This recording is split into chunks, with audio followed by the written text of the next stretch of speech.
Hey, so it's nice to meet you. Well, we're from over there in the UK with from the great band Sweet. How are you going? I'm all right. Yeah, Yeah, it's well, it was more lovely this earlier this morning than it is now. The clouds are coming over, but it's not raining, so it's a good day. yeah, that's right. When I was back in the UK last year, every day it didn't rain. It was a miracle, really. That's Yeah.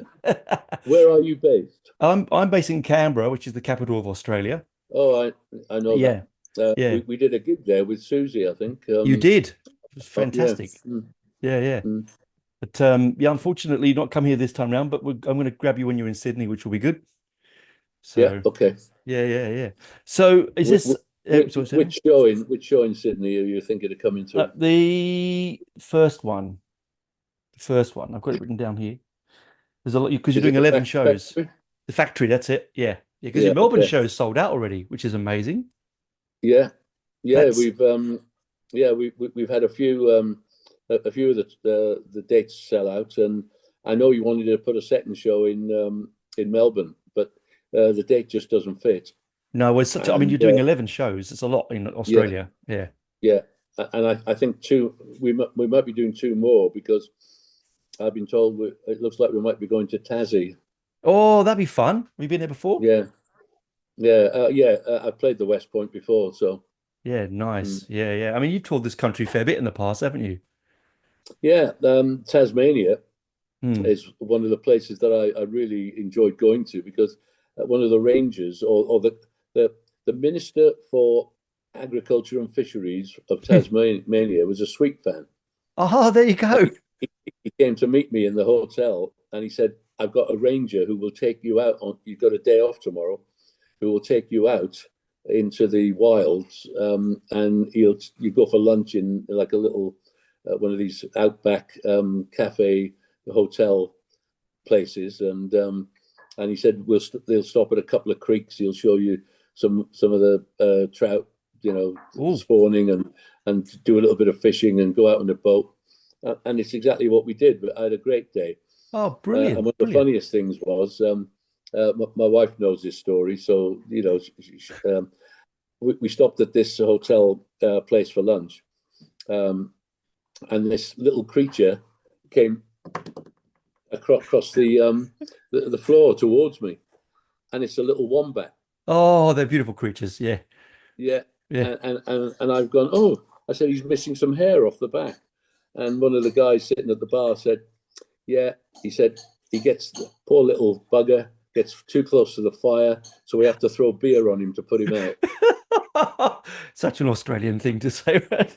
Yeah, he Yeah. said he was orphaned out, in the road outside where Oh, his mother got killed, and they took him in, yeah, it and he's happens a lived lot over there ever here. since. Yeah, it Yeah, happens a lot over here, unfortunately. A lot of wildlife on the roads, but yeah. it is where it is. Anyway, But yeah, he seemed to have a good life. good on him. Fantastic. Well, in a Yeah, nice bar in Tasmania, I can't blame him. What a good life, right? yeah. So you're coming over to do this is obviously your farewell tour. So whereabouts are you starting around the when does your world tour start? Where are you going first? Um, well, about a year and a half ago, maybe a bit longer, I said I don't want to tour anymore, but I don't want to stop doing gigs. Right. So this is the first tour for a little while. Although we're starting to realize that we've got a promoter in Germany who's putting 6 or 7 dates together, then leaving it a week or two, and then putting another 6 or 7 dates together, and then leaving it. So we are starting to tour Yeah. again, but not in the way that it was, where you'd be away from for 6 months. Yeah, yeah. So yeah, we're doing once September's gone, we're doing a little bit of Scandinavia. We're in Germany, Yeah. as I said, for two Yeah. two runs, and then we come here to Yeah. Australia. We do a rock the boat, and then the tour, Yeah. and then we've got something like a week to get ourselves back together, and we do some dates in the UK, Gosh, you're going to be knackered. and then January, February, I'm doing nothing. Good. As you should be. Exactly Yeah, right. So, I mean, so your biggest audience, is it, would you say it would be around in Europe, sort of Germany, Sweden, Germany, Norway? Yeah. Germany maybe. I Yeah. would say absolutely Germany, and I think that the UK is catching up other parts of Europe Mm. again, and we've always been well received in Australia. It's just trying to find the right promoter. That's why it's always been a bit sporadic for us. We've never hitched onto Yeah. um, the right person, and I don't know whether that's because the original band back in the '70s was too demanding. But then I can't believe that with some of the antics you read about other bands, So Yeah, I doubt that. I look, I mean, your music is timeless, really, truly timeless. It doesn't matter whether you come across it now or have always liked it. It doesn't age, right? And yeah, I think that's what the world likes. That's why you constantly going back to listening to your music. Like I came across your music when I was a young boy. I've got lots of brothers, all different musical tastes. My brother Michael had um Sweet FA, and he would not let me touch it. He wouldn't let me go near his record collection, right? I could listen to it when he played it, and then I thought, oh yeah, I'd listen and go, great. But it was not till about I was about 14 or 15, which I discovered the Damned version of Ballroom Blitz on the B-side of one of their singles that I fell in love with the band. Because I was old enough then to go and get my own records, right? And buy them myself, not to worry about my brother's collection, which I yeah. purloined anyway. So I'm sure there are people out there, younger people, who are going to their your parents or their brothers or the sisters' collections and suddenly finding you. I reckon you're going Yeah. to have a relatively mixed audiences across the world, aren't you? Well, it's how me and my brothers discovered, the starting point, the Elvises and the Bill Haleys, and that Hmm. was always a bit of a weird thing for me, looking at this older guy with a quiff, singing rock and roll. Even at a young age, that for me was a bit, Yeah. like a head scratch. Yeah. But then you see Cliff and the Shadows. Oh That yeah. that was the real starting point for me. And looking at the guitars that they used, Oh yes. it was like, get out the way, Cliff. Come on, let's have a look at those guitars. You're a big Hank Marvin fan, are you? He lives in Perth. Yeah. Yeah, yeah, Oh yes. Yeah. Yeah. Yeah. Hank. yeah. Yeah. He lives in Perth now. Yeah. Yeah, yeah. Yeah. I But think the guitar player from 10cc lives there as well. he does. They're all coming over to get some Yeah. sunshine. Yeah. So Exactly. obviously you said that one of your influences watching the Shadows, but you're such a great guitarist. You have such power in your music. Where did you get that kind of power from? Because they didn't have that in the Shadows. No, No. but um, let's be honest. The musicianship within the Shadows was superb. Oh yes, yes. When you listen to those recordings. And Hmm. a friend of, well, Bruce is more of a friend of mine than any of the other guys. Bruce Welsh, Hmm. his rhythm playing on a guitar is so precise and Hmm. so good. Chord changing, whereas me, I'd need a moment as I changed to a, like a diminished or something. Yeah. Give me Well, a moment, you know. yeah. But for him, it was just superb. Yeah. Um, I was lucky enough. The band that I was in, called the Silverstones, Hmm. we'd been on, well, the equivalent of an X Factor or a Australia's Got Talent type show, Yeah, yeah. where we won a few weeks running, and it spiraled us up the chain of getting better gigs, and one of them was supporting Jimi Hendrix Oh, well, there you go.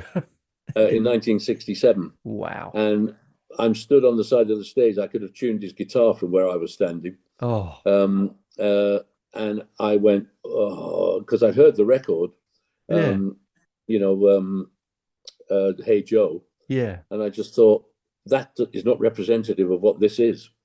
And I turned around to my singer, who was of the same mind, because the band, the Silverstones, had two saxes and a Hammond organ, and we were doing all that sort of Stax, Yeah. Motown kind of stuff, Memphis horns, and we said, this is the future. And so we talked to the band and said, this is the route we want to go down. And the two sax players, who were older, said, we're not giving up our businesses, that they had on that Oh, they were running. Yeah. The Hammond organist, I think he would have liked to have come with us, but I think he was in a marriage situation. So there was just me, the drummer, and the singer. Oh, And we then, really? to Yeah. form the Elastic Band.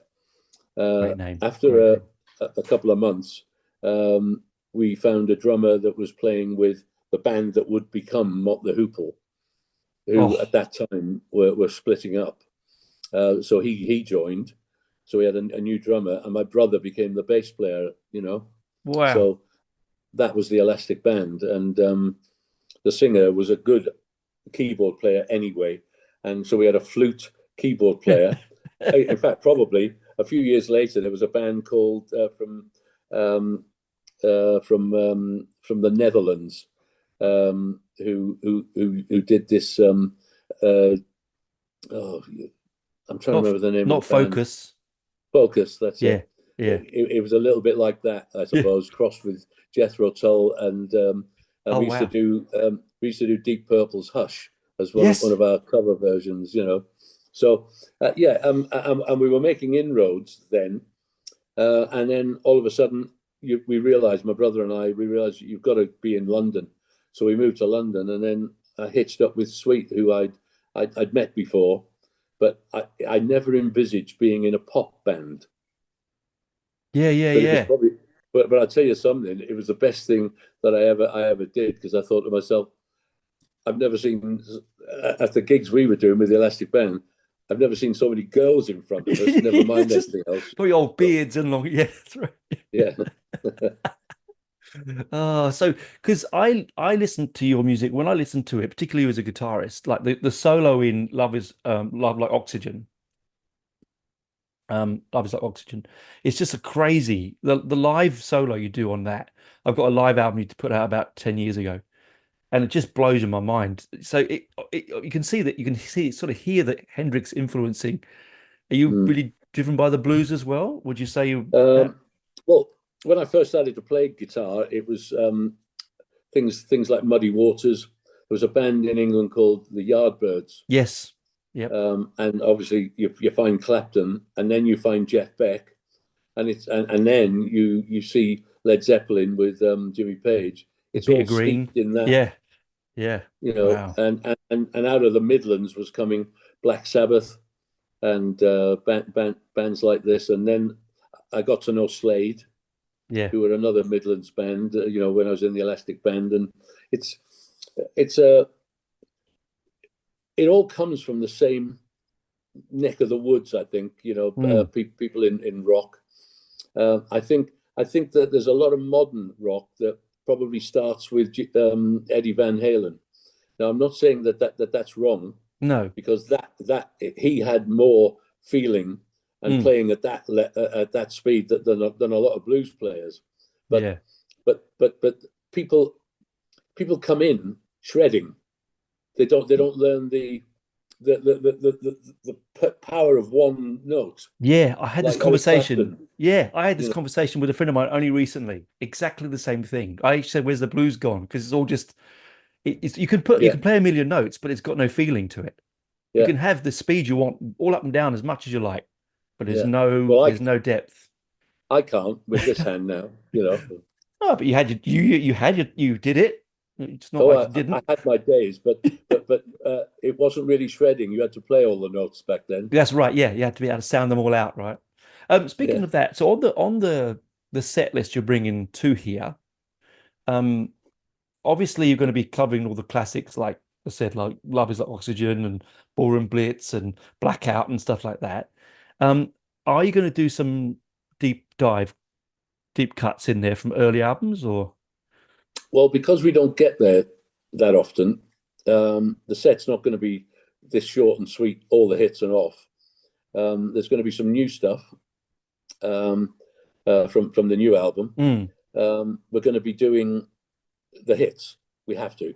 yeah, yeah, We yeah, had 16 at least. Well, I think we had. Somebody said we had 23 big hits, but let's say we had 16 that meant something. Of which in Europe we play at least a dozen of them. So we might well cover all of them in some way or form. wow, Um, and then in the middle, that'll be the moment where which two heavy rock tracks, which two new tracks are we going to do that with? Yeah, yeah. Um, we've got our drummer Bruce at the beginning of the year decided that touring was taking its toll. He feels that he just needs to take a back seat for a little while. And it's become permanent because the guy who was my guitar tech he's a great musician. He can play guitar, he can play drums, and he's now the Oh, drummer. well, there you go, So, isn't it?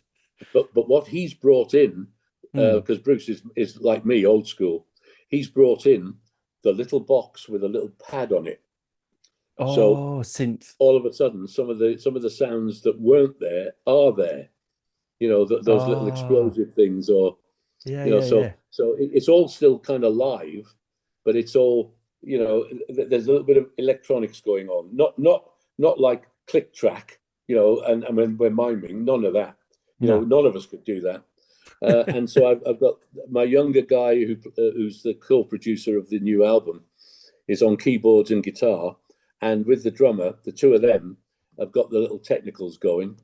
And then we've Nice. got a front line of me, the singer, and Lee, the bass player, and Paul, the singer, who recreate the vocal things. Yeah. So Because you always had a really tight sound. It doesn't, I mean, right from the very start, very tight. I mean, it's funny when you look at, I think of glam, I mean, I know you get put in the glam thing, and it was yeah, like a lot of punks weren't punk, but they were in the punk thing and so on. I know you were part of that glam thing, but I think you were a little bit more sophisticated than that. I've mm, always thought that, I can yeah, compare you to some of the other glam acts. I mean, I put you on the same sort of shelf as Slade, that sort of yeah. heavy blues driven guitar sound. And I was I was going back through your catalog as you do. I think, oh, I've got to re-listen to this stuff I haven't listened for ages. And Alexander Graham Bell. You're not going to play that, are you? Are you oh, oh, he Was shakes it his was head. it a hit in Australia? No, but I just love the song. No. Was Oh. I'll tell you the one song we are going to have to play, because already it's starting Hmm. on the Facebook pages. We're going to have to play the Peppermint Twist. Oh, yes. Good. Brilliant. Yeah, Absolutely I'll brilliant. tell you a little story about the Peppermint Twist. We had a telegram. Now that ages it, right? Yeah, yeah, yeah. We had a telegram from Australia saying, "Congratulations on your number one." We're all scratching our heads because it didn't mention what it was. So somebody did a little bit of research, phoned RCA in England, who then phoned Australia and said, "Sweet, you've had a number one there. This is how bad it is." Yeah. And they said, "Yeah, yeah, we had an album out called the Singles album, and there was a song on there that was on the Sweet FA album that we lifted and put it on there just to fill it out a bit, and all the radio stations picked up on it, and we released it as a single, and it's now number one, and it was the Peppermint Twist, the old Joey D and the Starlighters song. Yeah, brilliant. Yeah, so we were rolling about laughing because we only put it on there because, you see, we are still fans of doo-wop and anything Yeah, with vocals that all that Tamla Motown. yeah, We're still fans of all of that. And when Mike Chapman, it was, suggested that we do the Joey D and the Starlighters Peppermint Twist, because he'd heard it when he'd been to America, and he said Joey D's still out there touring back then in the yeah. 70s. And he said it was great. He said, I know you could do a cracking version of that. And the weird thing is, we had another song on that album called AC/DC, That's right. which Yes. was, yeah. Yeah. So, and when you listen to the two songs, AC/DC sounds like a punk version of Peppermint Twist, Yeah. because they're very similar They're in very, chordal structure and yeah. everything. Yeah, it's a great flowing And album. it's weird having two tracks that are not certainly, they sound different, but they're very, very similar. Yeah. So we started to incorporate AC/DC with the Peppermint Twist. So you Oh. end up halfway through the Peppermint Twist, you hear, she's got girls, and Yeah. it's weird. Brilliant. Yeah. Brilliant. That's gonna be Mm. I have to ask you because I'm not gonna get another chance like this to do it. Who wrote the? Who was the main lyric writer in the band? Well, I think a lot of things came from titles, and it's me who writes things down in books. You Hmm. know, oh, that's a good idea. Like "Love is like oxygen." Yeah, You great know, lyric, I by the heard, way. Great lyric. yeah, but I heard something in somebody else, and I can't think who it was, but somebody reminded me that it might have been Hall and Oates. There was a lyric I'd written down: "Music, isn't it a bit like oxygen?" You know, Ah, in other words, without yeah. music, You you can't you breathe. you, Yeah, yeah. you can't breathe. And then I wrote, "Love is like oxygen" underneath it.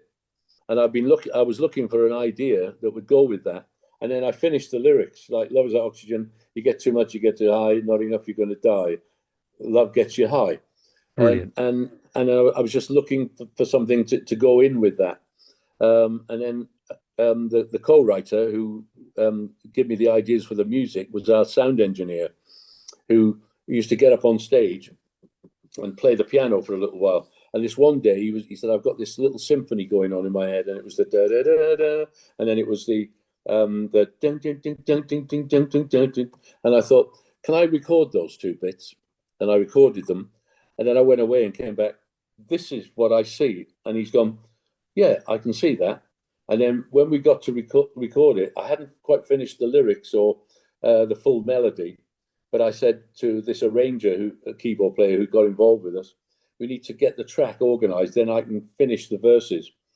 And between us, I came up with the chords for the verse, but then as a keyboard player, he did that, you Oh know. yeah, yeah. So they're not guitar chords anymore. They're minors with a seventh on it Yeah, and a yeah, sixth here and yeah, there. yeah, And all of a sudden, it's starting to sound symphonic. yeah. And he's telling the bass, Steve, the bass parts, don't play an F, play an A there, or don't play. You stay on the E, even though they're playing B flat and E. You know, Yeah, yeah. and all these different things. They contributed to it all. But Steve and I, when it used to come down to making albums and stuff, we would sit around as a band, the four of us, and come up with some ideas for lines, for voices, for the songs. And in truth, me and Steve were better being left on our own. Yeah, yeah, yeah. Yeah.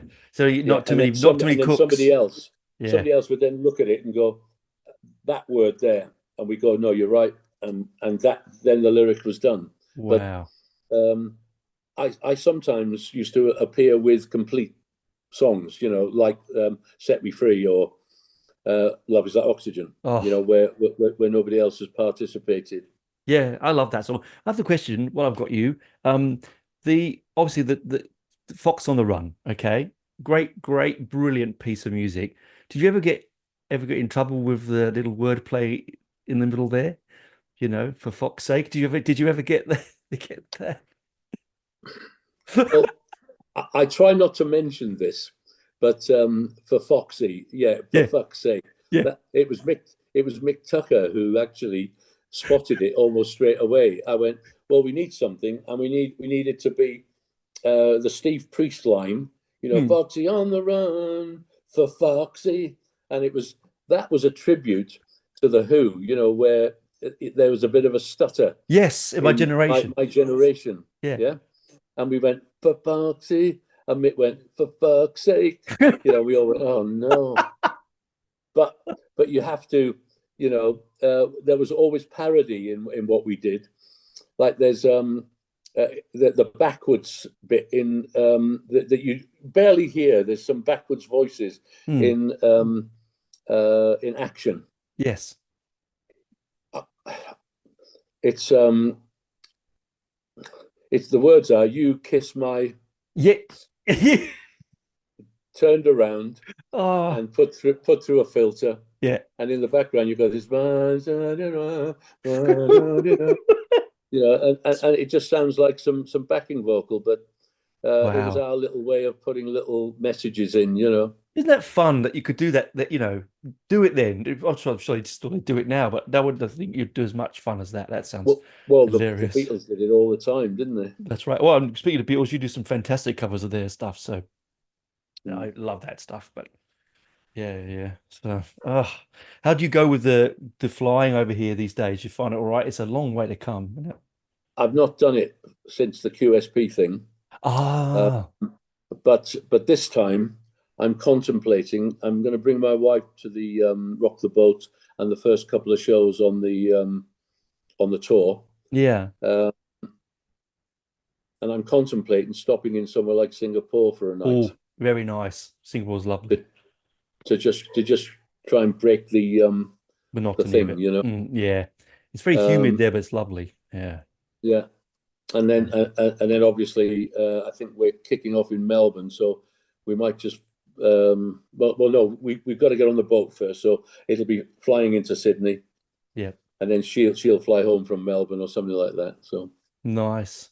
and Yeah, then I think well, we're finishing in Perth. you are, which is a Yeah, great place to finish. And I'm really pleased you're going there because honestly, truly, in Australia, sorry, a lot of bands don't go there. It is a long yeah, way. It's a very yeah. long way.